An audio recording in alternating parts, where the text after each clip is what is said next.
And Lago Vista City Councilman Shane Saum has called in regarding Lieutenant Governor Dan Patrick's announcement about the warning sirens.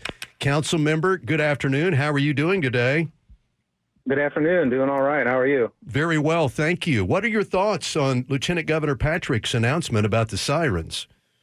It's positive. Ironically, I'm literally just leaving City Council. We had a City Council meeting today to discuss the budget, and flood sirens came up, and we had a discussion about a couple of years ago. It came up. It was considered to be very expensive, and so if the state was willing to incur those costs and help put those up, I think it would be a great tool.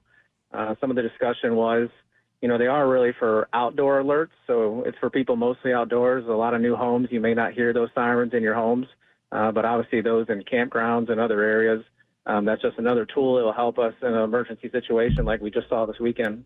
Can you quantify very expensive? What does that mean? They told us $1 million last time. And what does that include, or what does that entail? Do you know? Is that a certain number of them? Yeah, I don't know the exact number. It was for a few, and it was to install them, purchase them, and have them put up. And do you know how or who would be in charge of them if this were to go through, if Texas did come through with the funding and y'all were able to get those? Who would be in charge of being the one to say, okay, yeah, we need to send out the alert? I have to assume it'd be our local ESD. So we're fortunate. We have Travis County ESD number 1 in Lago Vista. During this last flood event, we also were fortunate they had an emergency operations center here in Lago where they were coordinating with Travis County, the sheriffs, our local fire department, our local PD, and all communications coming to one location. So I'd have to imagine those EOCs would be the ones that would send out those alerts. And how did you all do in the flooding these last few days? I mean, we were very fortunate compared to, others. Obviously, our thoughts and prayers go down to Camp Mystic and Kerr County and even Georgetown. We were fortunate. Obviously, if you heard, Cow Creek Bridge was wiped out on 1431, so there is no going between Lago Vista and Marble Falls right now without going back to Cedar Park and up and around. But, we are fortunate to see actually TxDOT's executive director visited Cow Creek Bridge today. Told us that they are going to go through emergency contracting to speed up the rebuilding of that bridge.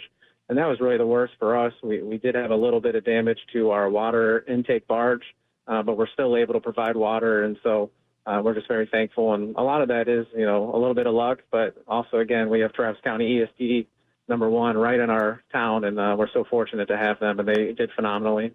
How early last week, Councilman, did your emergency team start saying, we better get ready? This looks like this could be a bad situation. From what I heard, they were preparing all week. Then that's Travis County ESD. They're the ones that lead our emergency response.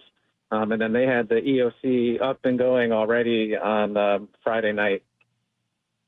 And did you get an estimate today, Councilman, from the state as to how long it would take to repair that Cow Creek Bridge and let people start driving on it again?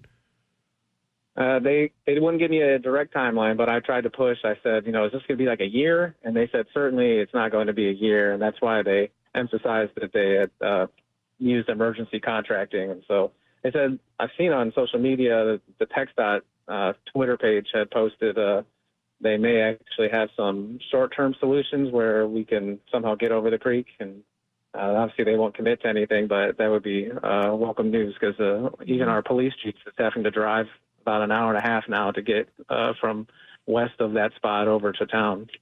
Wow. That's a heavy blow to people who live and work in your area. Yeah, absolutely. I mean, we've definitely had businesses interrupted, and that's really important as well. But the families that are divided from it, and then we have the Balcones National Park that's there. They're obviously closed.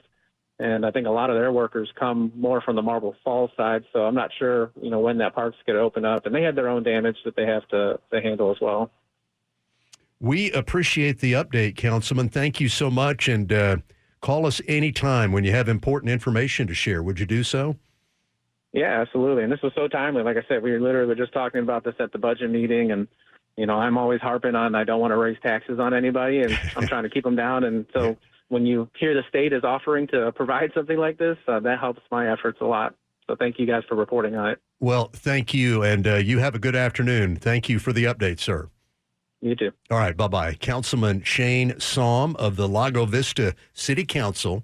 Well, and just talking to him and reading a little bit on the discussions that were had way back in 2016 and getting the state to pay for this, I wonder in this special session, if they do go ahead and say, yeah, we're going to put money to this, is it going to be you have to apply to get it, or is it going to be an automatic, this is where the state of Texas says we need these alarms, and so that's where they're going to go? Well, Lieutenant Governor was talking about, he was rattling off names of areas where it sounded like they already had some idea of where they were going to try to put them. Now, and I wonder, too, if, given he said he had a TxDOT guy out today, I think, said looking at that bridge, you wonder if that's a part of when President Trump signs a statewide disaster declaration, if that's what allows a resource from TxDOT to be right there, the day after all this stuff happens, the weekend, to say, okay, what do we need here to fix this bridge?